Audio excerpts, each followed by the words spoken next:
محمد و نصلی علی رسول اللہ کریم اما بعد اعوذ باللہ من الشیطان الرجیم بسم اللہ الرحمن الرحیم وَإِذْ تَعَذَّنَ رَبُّكُمْ لَئِنْ شَكَرْتُمْ لَأَزِيدَنَّكُمْ وَلَئِنْ كَفَرْتُمْ إِنَّ عَذَابِي لَشَدِيدٌ صدق اللہ مولانا العظیم و صدق رسولہ النبی الکریم لا الہ الا اللہ محمد الرسول اللہ قرۃ عین بک یا رسول اللہ صلی اللہ علیہ وآلہ وسلم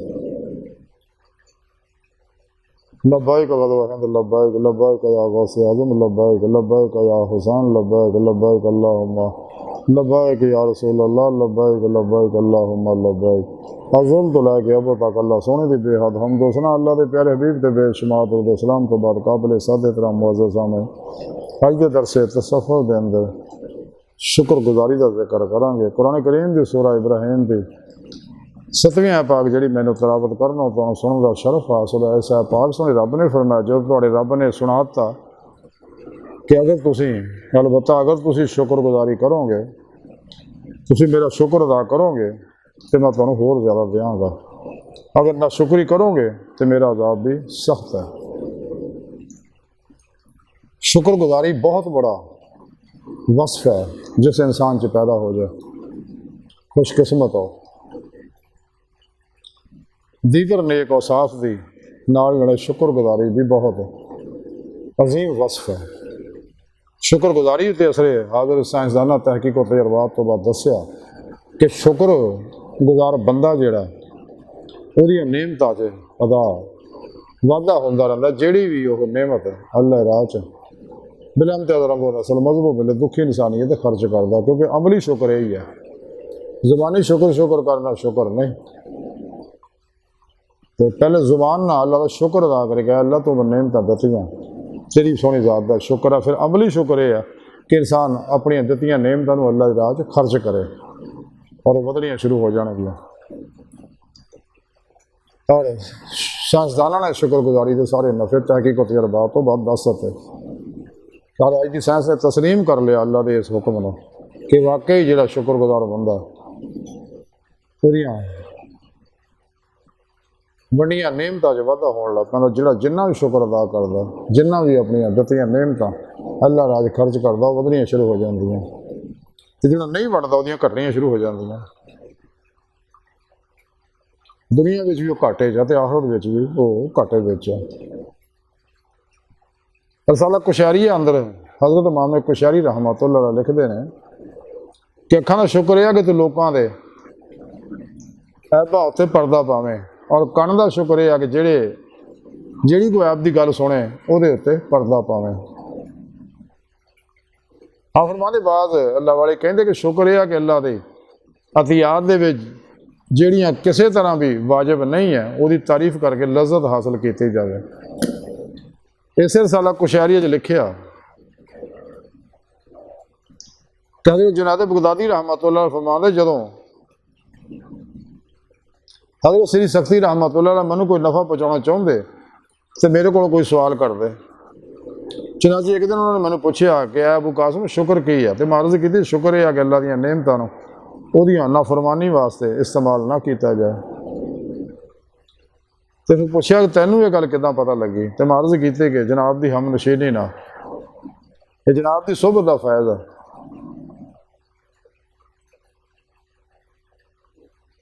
اس رسالہ کشیری کہندے ہیں کہ حسن بن علی نے خانے کعبے دے رکن نہ چمٹ گیا، دعا کی کہ اللہ سنا تو میرے اتنے انعام کیتا مگر تو مینوں شاکر نہ پایا، تے تو مینوں مبتلا کیتا مگر مینوں صابر نہ پایا، مگر باوجود یہ کہ میں شکر ادا نہیں کیتا تو میرے اتنے اپنی عنایات نوں نہیں روکیا، اور نہ ہی میری بے صبری کی وجہ تو مینوں مصیبت نوں دائم کیتا۔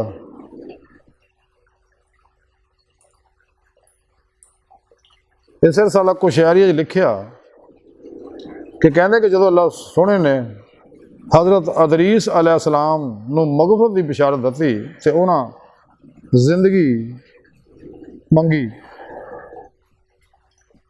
ਉਹਨਾਂ ਕੋਲ ਇਹਦਾ ਸਬਬ ਪੁੱਛਿਆ ਗਿਆ, ਉਹ ਕਹਿਣ ਲੱਗੇ ਮੈਂ ਇਸ ਲਈ ਜ਼ਿੰਦਾ ਰਹਿਣਾ ਚਾਹੁੰਦਾ ਕਿ ਮੈਂ ਅੱਲਾਹ ਸੋਹਣੇ ਦਾ ਸ਼ੁਕਰ ਅਦਾ ਕਰਦਾ ਰਵਾਂ, ਕਿਉਂਕਿ ਇਸ ਤੋਂ ਪੇਸ਼ਤਰ ਮੈਂ ਮਗਰਮਤ ਵਾਸਤੇ ਅਮਲ ਕਰਦਾ ਹੁੰਦਾ ਸੀਗਾ। ਇਹਦੇ ਉੱਤੇ ਫਰਿਸ਼ਤੇ ਨੇ ਆਪਣਾ ਪਰ ਫੈਲਾਇਆ, ਉਹਨਾਂ ਨੂੰ ਚੱਕ ਕੇ ਆਸਮਾਨਾਂ ਤੇ ਲੈ ਗਿਆ। ਇਸੇ ਰਸਾਲਾ ਕੁਸ਼ੈਰੀ ਲਿਖਿਆ ਕਿ ਇੱਕ ਨਬੀ ਇੱਕ ਛੋਟੇ ਜਿਹੇ ਪੱਥਰ ਦੇ ਕੋਲੋਂ ਗੁਜ਼ਰਨ ਲੱਗਿਆ, ਜਿਸ ਪੱਥਰ ਦੇ ਵਿੱਚੋਂ ਪਾਣੀ ਨਿਕਲ ਰਿਹਾ ਸੀਗਾ ਕਸਰਤ ਨਾਲ। ਉਹ ਨਬੀ ਨੇ ਉਹਦੇ ਉੱਤੇ ਬੜਾ ਤਾਜੁਬ ਕੀਤਾ, ਅੱਲਾ ਦੇ ਉਸ ਨਬੀ ਨੇ, ਕਿ ਅੱਲਾ ਨੇ ਪੱਥਰ ਨੂੰ ਗੁਫ਼ਤਗੂ ਦਿੱਤੀ। ਉਹ ਪੱਥਰ ਨੇ ਆਖਿਆ ਕਿ ਜਦੋਂ ਮੈਂ ਅੱਲਾ ਰਬੁਲ ਇੱਜ਼ਤ ਦਾ ਇਹ ਫਰਮਾਨ ਸੁਣਿਆ ਕਿ ਨਾਫਰਮਾਨਾਂ ਨੂੰ ਅੱਲਾ ਸੋਹਣਾ ਇੱਦਾਂ ਦੀ ਅੱਗ ਵਿੱਚ ਸਿੱਟੇਗਾ ਜਿਹਦਾ ਈਂਧਣ ਲੋਕ ਔਰ ਪੱਥਰ ਹੋਣਗੇ, ਤੇ ਮੈਂ ਡਰ ਦੇ ਮਾਰੇ ਰੋਣ ਲੱਗ ਪਿਆ।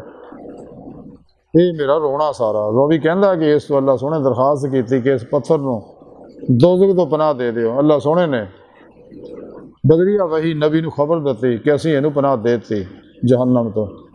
ਇਹ ਸੁਣ ਕੇ ਨਬੀ ਉੱਥੋਂ ਰਵਾਨਾ ਹੋ ਗਏ। ਵਾਪਸ ਆਏ, ਦੇਖਿਆ ਕਿ ਪਾਣੀ ਬਦਸਤੂਰ ਉਹ 'ਚੋਂ ਨਿਕਲ ਰਿਹਾ। ਉਹਨਾਂ ਫਿਰ ਤਾਜਬ ਕੀਤਾ ਤੇ ਅੱਲਾ ਸੋਹਣੇ ਕੋਲ ਨੇ ਫਿਰ ਪੱਥਰ ਨੂੰ ਗੋਇਆਈ ਦਿੱਤੀ। ਉਹ ਪੱਥਰ ਕਹਿਣ ਲੱਗੇ, ਨਬੀ ਨੇ ਪੁੱਛਿਆ ਉਹਨੂੰ ਕਿ ਹੁਣ ਜਦੋਂ ਕਿ ਅੱਲਾ ਨੇ ਤੈਨੂੰ ਮਾफ़ ਕਰਤਾ ਤੂੰ ਕਿਉਂ ਰੋ ਰਿਹਾ? ਉਹ ਪੱਥਰ ਨੇ ਜਵਾਬ ਦਿੱਤਾ, ਉਹ ਰੋਣਾ ਗਮ ਔਰ ਖੌਫ ਦਾ ਸੀਗਾ, ਔਰ ਇਹ ਰੋਣਾ ਸ਼ੁਕਰ ਔਰ ਸਰੂਰ ਦਾ ਰੋਣਾ ਆ।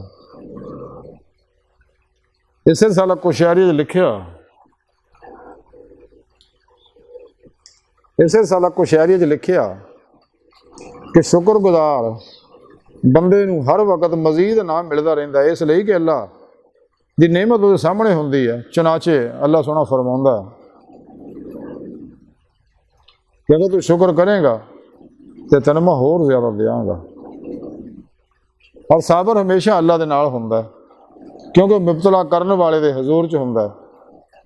ਇਸ ਬਾਤ ਸੁਣੇ ਰੱਬ ਨੇ ਕੁਰਾਨ 'ਚ ਫਰਮਾਇਆ, ਇਨ ਅੱਲਾਹ ਮਾ ਸਾਬਰੀਨ। ਇਸੇ ਰਸਾਲਾ ਕੁਸ਼ੈਰੀ ਲਿਖਿਆ ਕਿ ਹਜ਼ਰਤ ਉਮਰ ਬਿਨ ਅਬਦੁਲ ਅਜ਼ੀਜ਼ ਦੇ ਕੋਲ ਇੱਕ ਵਫਦ ਆਇਆ।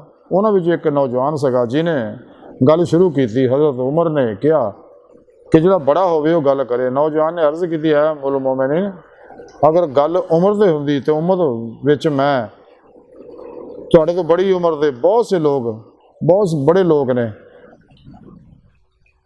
ਅਗਰ ਗੱਲ ਉਮਰ ਦੀ ਹੁੰਦੀ ਤਾਂ ਉਮਰ 'ਚ ਤੁਹਾਡੇ ਤੋਂ ਜ਼ਿਆਦਾ ਉਮਰ ਵਾਲੇ ਲੋਕ ਵੀ ਹੈਗੇ ਨੇ। ਇਹਦੇ ਉੱਤੇ ਉਮਰ ਨੇ ਕਿਹਾ, ਹਾਂ ਦੱਸ ਤੂੰ ਕੀ ਕਹਿ ਰਿਹਾ? ਕਹਿਣ ਲੱਗਾ ਕਿ ਅਸੀਂ ਨਾ ਤਾਂ ਕਿਸੇ ਲਾਰੀ ਦੇ ਵਾਸਤੇ ਆਏ ਹਾਂ ਔਰ ਨਾ ਕਿਸੇ ਡਰ ਦੇ ਨਾਲ। ਰਗਬਤ ਦੀਆਂ ਤਮਾਮ ਚੀਜ਼ਾਂ ਜਨਾਬ ਦੀ ਮਿਹਰਬਾਨੀ ਨਾਲ ਸਾਡੇ ਤੱਕ ਪਹੁੰਚ ਰਹੀਆਂ ਨੇ, ਔਰ ਡਰ ਇਸ ਵਾਸਤੇ ਨਹੀਂ ਕਿ ਸਾਨੂੰ ਜਨਾਬ ਦੇ ਅਦਲੋ ਇਨਸਾਫ ਦੇ ਉੱਤੇ, ਅਦਲੋ ਇਨਸਾਫ ਨੇ ਸਾਨੂੰ ਅਮਨ 'ਚ ਰੱਖਿਆ ਹੋਇਆ। ਤੇ ਉਮਰ ਬਿਨ ਅਬਦੁਲ ਅਜ਼ੀਜ਼ ਕਹਿਣ ਲੱਗੇ, ਫਿਰ ਤੁਸੀਂ ਕਿੱਦਾਂ ਆਏ ਹੋ? ਨੌਜਵਾਨ ਨੇ ਜਵਾਬ ਦਿੱਤਾ ਕਿ ਅਸੀਂ ਸਿਰਫ ਸ਼ੁਕਰ ਅਦਾ ਕਰਨ ਵਾਸਤੇ ਜਨਾਬ ਦਾ ਆਏ ਹਾਂ, ਜਨਾਬ ਦਾ ਸ਼ੁਕਰੀਆ ਅਦਾ ਕਰਨ ਵਾਸਤੇ ਆਏ ਹਾਂ। ਸ਼ੁਕਰ ਅਦਾ ਕਰਕੇ ਵਾਪਸ ਚਲੇ ਗਏ। ਔਰ ਫਿਰ ਉਹਨਾਂ ਕੁਛ ਅਰਬੀ ਦੇ ਸ਼ੇਰ ਪੜ੍ਹੇ। ਇਸੇ ਰਸਾਲਾ ਕੁਸ਼ੈਰੀ 'ਚ ਲਿਖਿਆ ਕਿ ਹਜ਼ਰਤ मूसा अलैहिस्सलाम तरफ अल्लाह सोने ने वही भेजी कि मूसा मेरे बंदियां ते रहम खाओ, खाओ मुसीबत च गिरफ्तार होण या ना होण। हज़रत मूसा अलैहिस्सलाम ने अर्ज़ की कि जेड़े मुबतला नहीं है उन्होंने किवें रहम खाईए? फरमाया इसलिए कि जेड़ी आफियत मैं उन्होंने दित्ती है उहदे उत्ते ओह शुक्रगुजार नहीं है।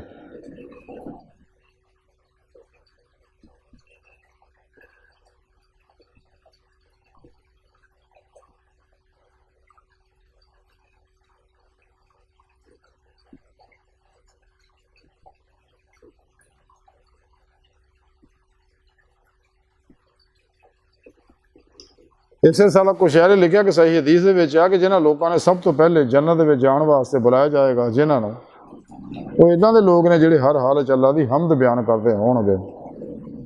ਕਹਿੰਦੇ ਕਿ ਹਮਦ ਉਹਨਾਂ ਦੁੱਖਾਂ 'ਤੇ ਕੀਤੀ ਜਾਂਦੀ ਹੈ ਜਿਨ੍ਹਾਂ 'ਚ ਅੱਲਾ ਰੱਬੁਲ, ਜਿਨ੍ਹਾਂ ਨੂੰ ਅੱਲਾ ਪਾਕ, ਜਿਨ੍ਹਾਂ ਨੂੰ ਤੋਂ ਅੱਲਾ ਪਾਕ ਦੂਰ ਕਰੇ, ਔਰ ਸ਼ੁਕਰ ਉਸ ਇਨਾਮਾਤ 'ਤੇ ਹੈ ਜੋ ਅੱਲਾ ਪਾਕ ਕਰਦਾ ਹੈ। ਇਸੇ ਸਾਲਾ ਕੁਸ਼ੈਰੀ ਲਿਖਿਆ ਕਿ ਕਿਸੇ ਸੂਫੀ ਦੀ ਹਕਾਇਤ ਆ ਕਿ ਉਹਨਾਂ ਇੱਕ ਸਫ਼ਰ ਦੇ ਵਿੱਚ ਇੱਕ ਬੁੱਢੇ ਆਦਮੀ ਨੂੰ ਦੇਖਿਆ ਸੂਫੀ ਨੇ, ਉਹ ਬੁੱਢੇ ਆਦਮੀ ਦੇਖਿਆ ਤੇ ਅੱਲਾ ਸੋਹਣੇ ਦਾ ਹਾਲ ਪੁੱਛਿਆ ਤੇ ਉਹਨੇ ਸੂਫੀ ਨੇ ਉਸ ਬੁੱਢੇ ਨੂੰ ਦਾ ਹਾਲ ਪੁੱਛਿਆ ਤੇ ਬੁੱਢੇ ਨੇ ਬਿਆਨ ਕੀਤਾ ਕਿ ਮੈਂ ਇਬਤਦਾ ਉਮਰ ਦੇ ਵਿੱਚ ਆਪਣੀ ਚਾਚਾਜ਼ਾਦ ਭੈਣ ਦੇ ਆਸ਼ਿਕ ਸੀਗਾ ਔਰ ਉਹਨੂੰ ਵੀ ਮੇਰੇ ਨਾਲ ਇਸ਼ਕ ਸੀਗਾ। ਇਤਫਾਕ ਇੱਦਾਂ ਹੋਇਆ ਕਿ ਮੇਰਾ ਉਹਦੇ ਨਾਲ ਨਿਕਾਹ ਹੋ ਗਿਆ। ਸ਼ਬੇ ਜ਼ਵਾਫ ਅਸੀਂ ਦੋਨਾਂ ਨੇ ਆਖਿਆ ਕਿ ਅੱਲਾ ਸੋਹਣੇ ਨੇ ਸਾਨੂੰ ਦੋਨਾਂ ਤੇ ਮਿਹਰਬਾਨੀ ਕੀਤੀ ਕਿ ਸਾਨੂੰ ਸਾਡਾ ਨਿਕਾਹ ਕਰਵਾਤਾ। ਲਿਹਾਜ਼ਾ ਅੱਜ ਰਾਤ ਅਸੀਂ ਅੱਲਾ ਦਾ ਸ਼ੁਕਰ ਅਦਾ ਕਰੀਏ। ਚਨਾਚਾ ਅਸੀਂ ਰਾਤ ਪਰ ਨਮਾਜ਼ ਪੜ੍ਹਦੇ ਰਹੇ ਕਿ ਦੂਜੇ ਤਰਫ ਤਵੱਜੋ ਨਾ ਕਰ ਸਕੇ। ਦੂਸਰੀ ਰਾਤ ਵੀ ਅਸੀਂ ਇੱਦਾਂ ਹੀ ਕੀਤਾ। ਚਨਾਚਾ 70-80 ਸਾਲ ਤੋਂ ਅਸੀਂ ਹਰ ਰਾਤ ਇਸੇ ਤਰ੍ਹਾਂ ਹੀ ਅੱਲਾ ਦਾ ਸ਼ੁਕਰ ਅਦਾ ਕਰਦੇ ਆ ਰਹੇ ਹਾਂ। ਫਿਰ ਮਾਈ ਬੁੱਢੀ ਤਰ੍ਹਾਂ ਮਤਵੱਜੋ ਹੋ ਕੇ ਕਿਹਾ کیا ਇੱਦਾਂ ਨਹੀਂ ਹੈ? ਉਹ ਬੁੱਢੀ ਔਰਤ ਕਹਿਣ ਲੱਗੀ ਹਾਂ ਇੱਦਾਂ ਹੀ ਹੈ ਜਿਵੇਂ کہ شیخ نے فرمایا۔ ਅੱਜ ਦੀ ਸਾਰੀ ਗੁਫ਼ਤਗੂ ਦਾ ਖੁਲਾਸਾ ਇਹ ਹੈ کہ ਸਾਨੂੰ ਚਾਹੀਦਾ کہ اللہ سونے دا زبانی بھی شکر کریے اور عملی شکر بھی کریے۔ دتیاں نعمتاں نوں اللہ راج خرچ کریے۔ دنیا میں پھر آنا کوئی نہیں، گزریا وقت واپس نہیں آنا، آن والا دوبارہ کوئی نہیں۔ موجودہ سا لمحہ جڑا قیمتی ہے انہوں اللہ رسول کے حکم کے مطابق گزاری ہے اور ہمیشہ تابد اللہ سونے دا شکر ادا کرتے رہیے تاکہ دونوں جہانیاں کامیابیاں حاصل ہو سکیں۔ حافظ مولا کی نعمت ایسے دنیا دل دے آئینے جو حاصل ہو سکے۔ اللہ سونے دی بارگاہ دل دی گہرائیاں دعا کہ اللہ سونے ہستا بڑے حقیر پر تقصیر مارے کمزور کم علم عاجز مسکین بے سہارا انسان ہے۔ سایہ پیرو پیشوا دے تیرے پیارے حبیب صلی اللہ علیہ وسلم دے تیری سونی پاک یاد دے ساڈا کوئی سارا نہ ساری دنیا قبر آ رہا سارا عطا فرما، ساڈیاں خطا گناہ غلطیاں لغزشاں معاف فرما، اپنے دائمی داد نعمت عظمہ دولت کبر عطا فرما اللہ۔ بس تے باقی حوث وما علینا الا البلاغ المبین۔